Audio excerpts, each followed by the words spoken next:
messieurs, bonjour. Merci de regarder Zonar Télévision pour vous informer à la une. Aujourd'hui, 13 mai 2025, en sécurité à l'est de la République démocratique du Congo, Pretoria et Kigali plaident pour une solution africaine sur la crise, malgré les tensions qui s'observent. Paul Kagame, président rwandais, et Cyril Ramaphosa ont affiché leur volonté commune de voir l'Afrique s'emparer de la résolution de ses propres conflits, entre autres la crise sécuritaire dans la partie est de la RDC. C'était au cours du forum de l'Africa CEO à Abidjan, tout en reconnaissant la nécessité d'une coordination avec des partenaires extérieurs. S'exprima lors d'un appel sur l'intégration continentale, Paul Kagame a souligné la multiplicité des efforts en cours, évoquant ceux du Qatar et des États-Unis, mais a insisté, je cite, « On ne peut pas dire que nous avons réussi, tout le monde essaie, encore une fois, cela revient à nous vraiment ». Selon actualité.cd, il a salué aussi le progrès enregistré au sein de l'Union africaine ces 10 dernières années, précisément sur le mécanisme de paix et de sécurité visant à limiter la dépendance au financement étranger.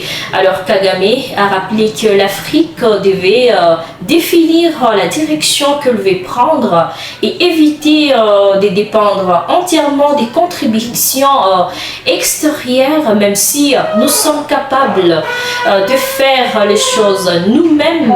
Nous devons encore faire appel à des partenaires. Pour Cyril Ramaphosa, le principe d'appropriation africaine des processus des pays, quelle que soit la contribution d'acteurs non africains, en fin de compte, tout doit être endossé, signé et approprié par nous Africains, a-t-il déclaré. Et aussi, il a précisé que les efforts menés avec les Qatar et les États-Unis devaient s'inscrire dans un cadre fondamentalement africain. Juste en rappel, les deux présidents ont semblé enterrer, du moins en public, leurs récentes divergences au sujet de la situation sécuritaire en RDC. Voilà, Ramaphosa a ironisé, certains d'entre nous vous ont peut-être cru qu'il y aurait des extincelles alors que nous sommes assis l'un à côté de l'autre. Et puis cette prise des paroles intervient après une série de tensions entre Kigali et Pretoria en début mai 2025. Paul Kagame avait critiqué l'Afrique du Sud pour ses déclarations sur la mission militaire de la SADC en RDC et nié toute responsabilité du Rwanda dans la mort des soldats sud-africains. Ramaphosa, quant à lui, avait directement mis en cause les M23 et les militaires de l'armée rwandaise.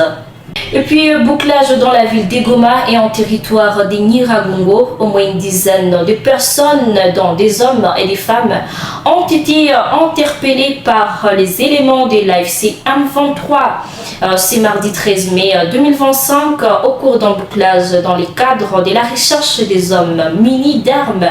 Semeur de l'insécurité dans ces entités, une centaine d'habitants du village Ngangide et Ngangi 3 à la limite entre Goma et Nyiragongo, interpellés par manque de pièces d'identité pour les uns et par la chevelure longue des Rastas pour les autres, ont d'ailleurs été rassemblés au stade de Don Bosco Ngangi dans les territoires de Nyiragongo.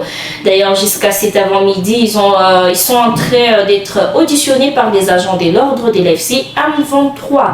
Alors, ces bouclages qui s'est fait par quartier dans la ville d'Egoma, on rappelle que les samedis derniers, la même opération s'était effectuée dans les quartiers Nosho, commune de Karisimbi, aussi le lundi 12 mai, au quartier Mugunga et Lac Vert, côté ouest de la ville d'Egoma. Et pour finir, les collectifs des avocats du parti politique agissant pour la République à réponse sigle, dont l'autorité morale est Guy Loando, accompagné du secrétaire général de cette formation politique, Maître Camille Richard Kalele Malobo, c'est lundi 12 mai 2025 au Palais de Justice dans la commune de Lagombe pour déposer une plainte contre ceux qui ternissent l'image du ministre d'État en charge de l'aménagement du territoire, Maître Guy Loando Mboyo. Alors selon Média Congo, ils ont remis la plainte au procureur général et à la cour d'appel de Kinshasa-Gombe pour mettre fin à des actes vicieux et autres attaques injustifiées contre l'initiateur de la REP et ont insisté ses avocats.